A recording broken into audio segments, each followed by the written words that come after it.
my fourth grade friends, it's Miss Phillips here again to coach you through some more note-taking practice. Now, note-taking is a skill, so it's something that we have to practice and something that we have to work on. We don't just become amazing note-takers after trying it once.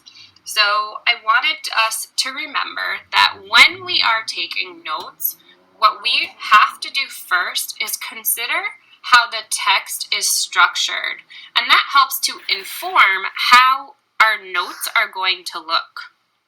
Now, our notes, the purpose of having notes is to help you understand deeply and to be able to teach others. So notes are your friend, and notes are there to help you.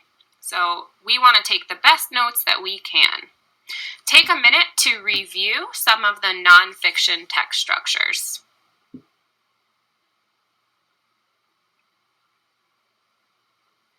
Great. Okay. Before we get into today's practice and today's work, I wanted to share with you one thing that I have been doing personally to help myself in my understanding of all of the content. So I have actually been keeping track of the different events of the American Revolution and giving myself just a little bit of an explanation for what these events are all about. Now, this is not necessarily chronological. It's more just like a quick reference guide or sort of like a glossary that you would find in the back of the book sometimes to just tell me what each thing is. So every time I hear about a new event, I come back to this and I record it on this chart. If we were in school, we would be using our notebooks and we would always go back to this page and add the new events as we go. So that might be something that you want to consider doing as well. All right. So today you are going to be taking notes on chapters 3 and 4 in the book 12 Incredible Facts About the Boston Tea Party. This is a book on epic.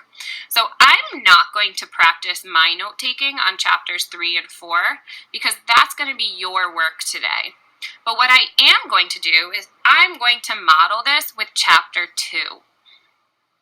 Now, before I can decide how the book is structured, how this chapter is structured, and how that's going to make my notes look, I need to read it first without maybe even picking up my pen or pencil at all. All right, let's check out chapter 2. Chapter 2. Colonists rail against unfair taxes. The British government spent millions to win the French and Indian War. A lot of that money was spent protecting the American colonies. Parliament wanted the colonists to pay some of the debt, so it imposed new taxes.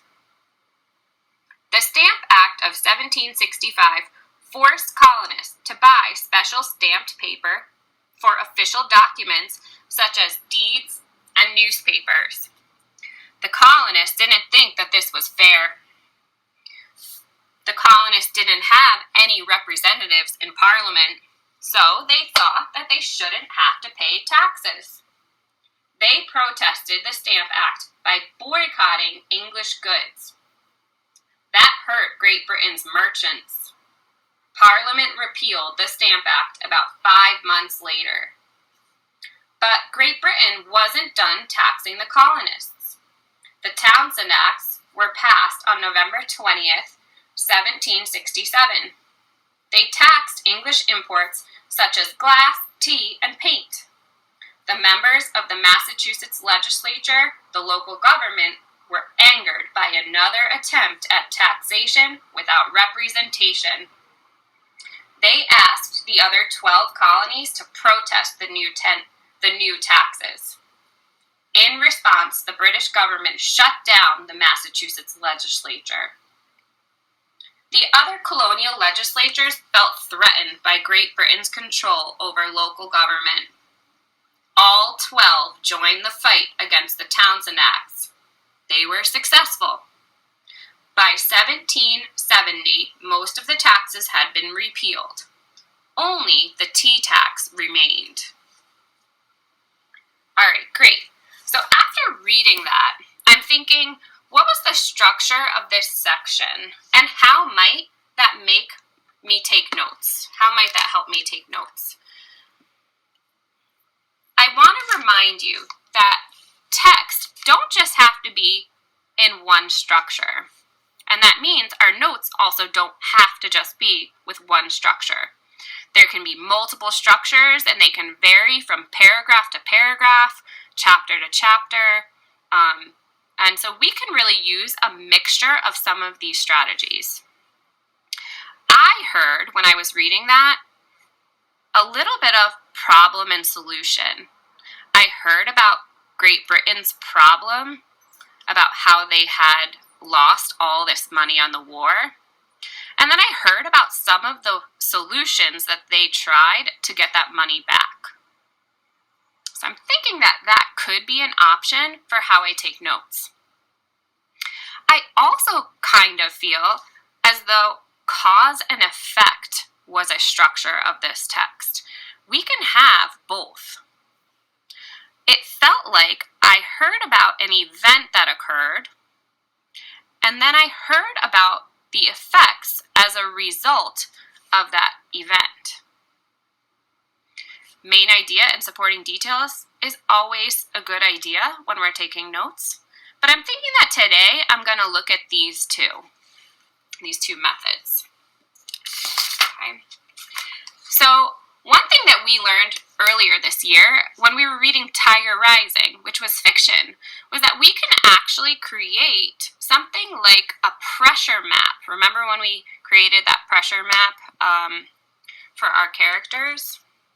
We can do that too with nonfiction. It's just going to look a little bit different, but I'm thinking that we can explain our problem in the center of a web, and then if it has multiple solutions, branch them off of that problem.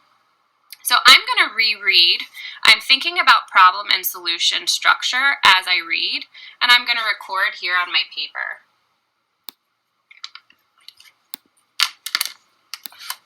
All right. The British government spent millions to win the French and Indian War. A lot of that money was spent protecting the American colonies. Parliament wanted the colonists to pay some of the debt, so it imposed new taxes. All right, so what did we hear the problem was? Now, we're not saying that we agree with it or we agree with any of the actions. We're just saying, what's the problem being presented to us as a reader? The problem that I heard is that the British government spent millions of dollars on the war, and they want that money back.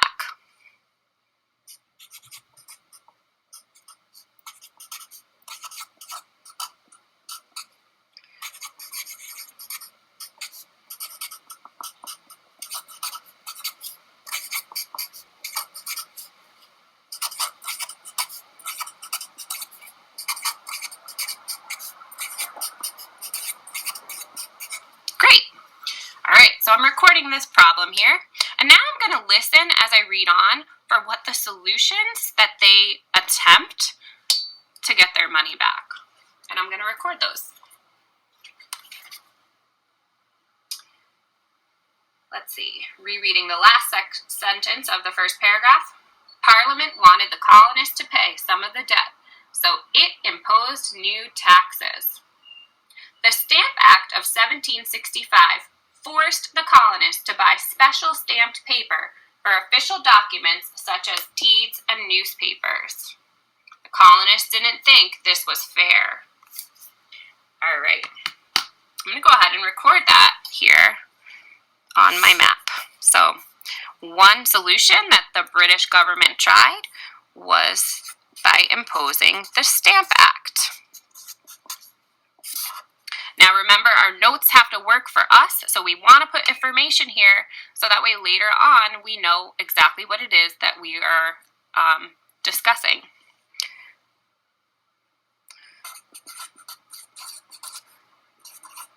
Forced colonists to buy special stamped paper.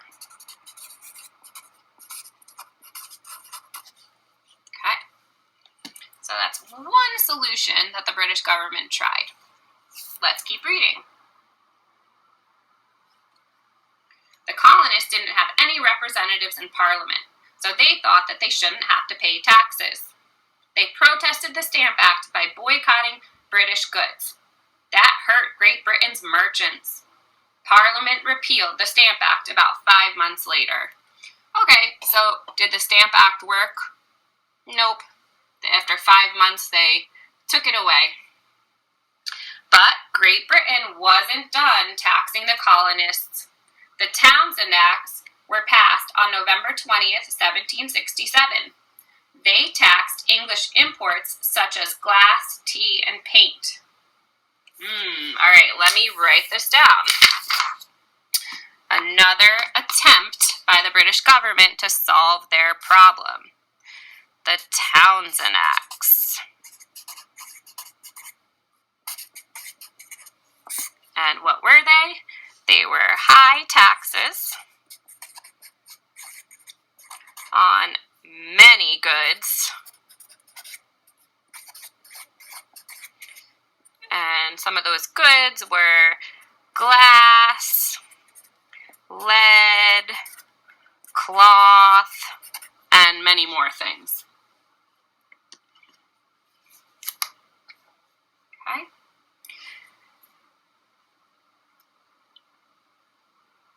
So far right now, I have recorded a problem that I heard in the reading and 2 attempts at solutions.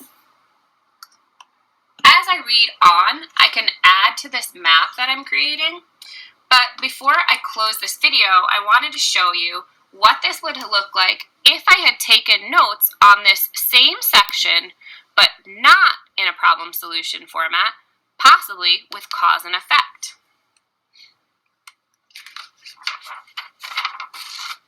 Okay, so I'm thinking of the same information, but I'm going to reread this time, thinking about the cause, what events happened, and what happened as a result.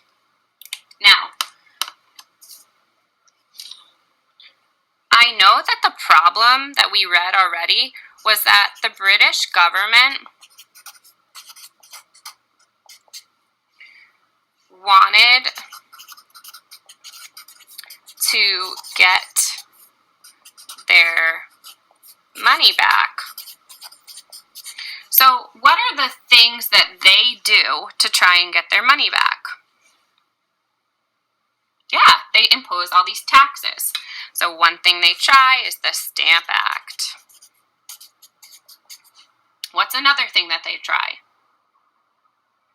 Yeah, the Townshend Acts. And from our previous reading, because we never just forget about the things we've already learned, we also heard that there was a Sugar Act, which taxed molasses, when we read Studies Weekly last week. And there were other acts as well. So now that I have the events that occurred, let's think, what happened as a result of the British government imposing all these taxes? I'm going to read just a section from this book. The colonists didn't think this was fair. The colonists didn't have any representatives in Parliament, so they thought that they shouldn't have to pay taxes. They protested the Stamp Act by boycotting British goods. Ooh, okay, so the Stamp Act happened, and what did they do? Let's write this down. So, colonists were angry.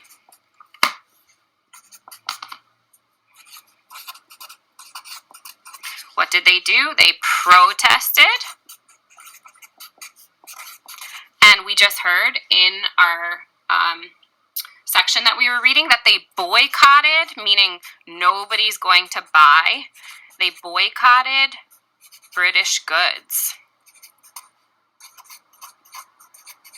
Let's keep reading and hear what else happened as a result of these things. That hurt Great Britain's merchants. Parliament repealed the Stamp Act about 5 months later. But Great Britain wasn't done taxing the colonists. The Townshend Acts were passed on November 20th, 1767. They taxed English imports such as glass, tea, and paint. The members of the Massachusetts legislature, the local government, were angered by another attempt at taxation without representation.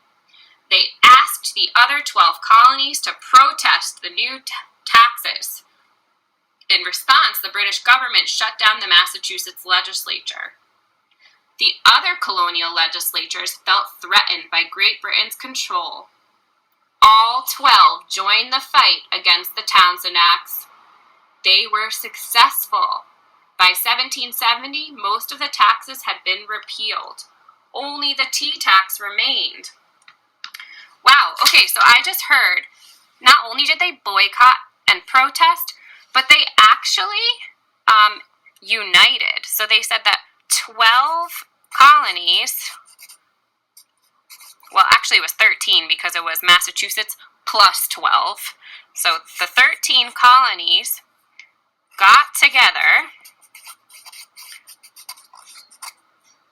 They united, which means got together. They united to protest. And then what happened? These acts were repealed. They were successful. They were successful in getting the British government to take back and to sort of cancel these taxes. Okay? So, friends, as I close, I just want to remind you that you, when you are taking notes, can do it in a number of ways. So first, you should read the section without a pen in your hand at all, and think, how might I organize my notes so that way I have the best information? All right? It's a skill, so make sure you're practicing and make sure you're rereading because you get better every time. Talk soon.